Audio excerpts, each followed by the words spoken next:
She's a dedicated, passionate news director. She cares about the story, cares about her people. She's just, my friend, and I feel I can tell her anything on or off the air. She's always got a smile on her face, and she's always positive, and she always looks at everything from the positive point of view. Born on a farm in central Alberta, Betty grew up surrounded by women working as teachers and nurses.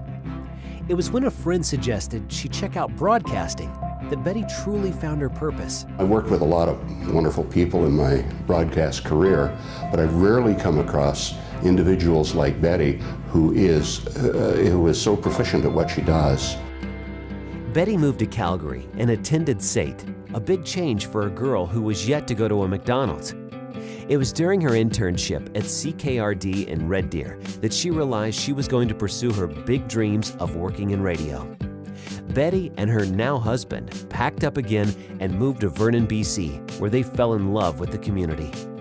Betty's been in broadcasting, I think, 33 or perhaps 34 years now. So she's earned her stripes. She's very much a veteran. She's pretty much done everything that you might think of in the world of broadcast. Moving to a town without a job worked out well for Betty Selin. By Christmas, she had a job with CKAL 1050, working in news, and 7 days a week the first summer as CKAL's Gal on the Go. When I first met Betty, she was the regional news director for all of our BC stations. So she traveled in small airplanes from the Osoyoos or US border all the way to the Yukon border, looking after all of the newsrooms for our 22 radio stations and 2 TV stations.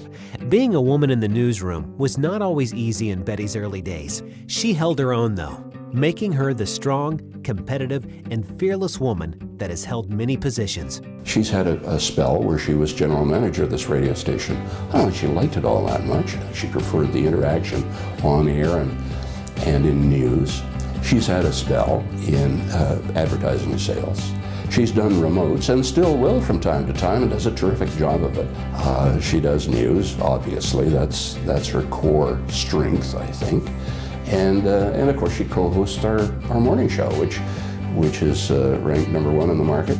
Good morning. This is The Sunrise Show with Brian and Betty. I've been working with Betty for 15 years in different capacities, and we've been doing the morning show together for 8 years. She's very caring. I mean, she's an award-winning journalist, and she's got all that background, but she's just one of those really down-to-earth, caring, and super funny people, too.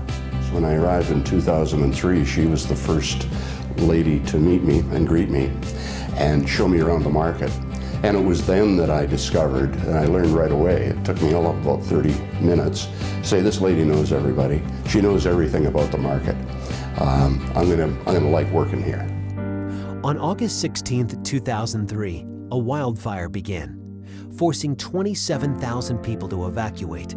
The Okanagan fire started with a lightning strike and quickly consumed the Okanagan Valley with fires that burnt down 250 homes, and it was sheer chaos. I remember when I started with the company, it was in the early years, and I saw her come in and speak to the staff about the Okanagan Mountain Park fires, and just listening to her describe what was happening as people were fleeing their homes and they were covering this live. You can look on a map all you want, but until you have the view that I have right now, you just cannot believe how far this fire traveled. When news breaks or when the Okanagan wildfires took over, I, like many others in our group, participated in doing what we could for coverage, but to watch Betty quarterback it, figure out what to do, how to do it, and to do so intuitively and immediately was a wonder to watch. We had to rally all of our stations throughout the Okanagan and our staff to make sure that we had accurate, up-to-the-minute coverage 24/7 so that our listeners knew what to do and knew where the fire was coming. It was an emergency situation. It was absolutely, it was a war zone. I don't know how else to describe it. It was like a war zone, and Betty was in charge of rallying all of our staff up and down the Okanagan to make sure that we offered effective coverage and took care of our community's needs. And I recall on at least one occasion having to look her in the eye and say, Betty, you gotta go home and sleep. She's an achiever. She wants to accomplish. Her talent, passion, and understanding makes her an outstanding journalist. employee, and mom. She's so well connected. She's loved by her audience. She's loved by the community, and she's deeply respected. And it's really a privilege to be able to work in an environment like that. Just about every event that goes on in Vernon, you'll see Betty Selin at it. She's totally involved in everything that goes on in Vernon and the community around her, all the while with a busy family life going on and getting up at 4 o'clock every morning to do a morning show. She, together with Letty Maloney, crafted and created a charity for this radio station called Teens Count 2. In the beginning, Teens Count 2 was primarily just getting gifts for teenagers, but now it's grown, so they help underprivileged teens with grad. And also, when I was involved back in 1990, and I think it started around 1985, they had bursaries too, so they give scholarships. I'm not aware of how many they do now, but it was one way back then, and I'm sure it's grown.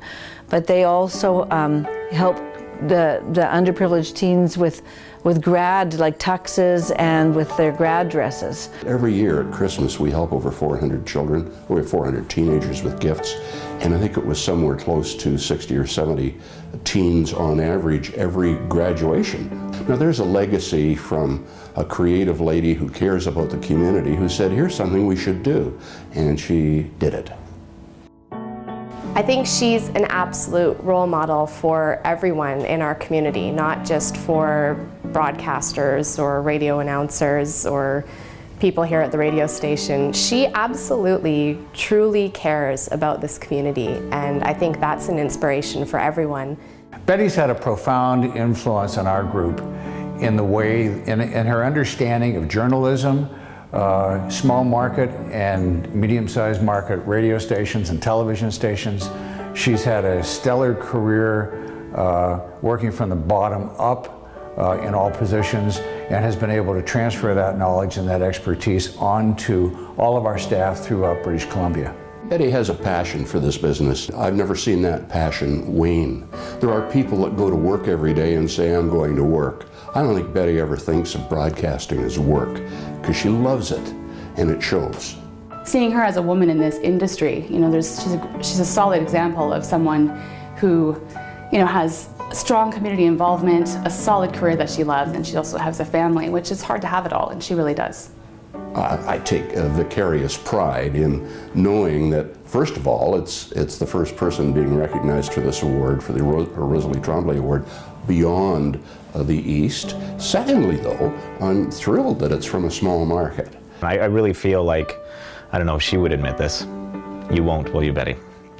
That we're really good friends. Betty's hard work and passion has gotten her to where she is today, a truly honorable place. She's the most deserving person I could think of to get this award. I think that Betty is just one of those people that is just really deserving of this. I mean, a few people know that all the obstacles she's overcome, I mean, personal obstacles, and just through her career and the different directions that her career has taken her. And I'm just really blessed that I get to work with her on a daily basis, and we have so much fun. Betty, I'm here on behalf of your friends from the Radio Television Digital News Association.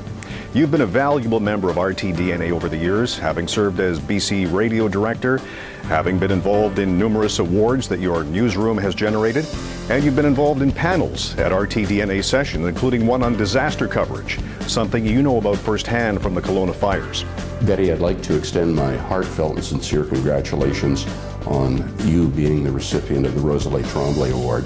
It's an outstanding achievement. I can't think of anybody that's more worthy. We're thrilled and delighted to be able to work alongside you each and every day at this radio station. Congratulations. Betty, congratulations on winning the Rosalie Award in 2013. Just want to say congratulations, Betty. Love ya. There's no one more deserving of this award than you, and like I've always said, I want to be just like Betty Selin when I grow up. I've had the privilege of working with Rosalie Trombley in the early 80s at CKLW. That was a little while ago. And I know that you share her drive and her enthusiasm for this business. I can't think of anyone more deserving for this award. Congratulations. Betty, on behalf of all of us at Astral, our heartfelt congratulations and thanks for everything you do every day. We are so proud of you. Congratulations.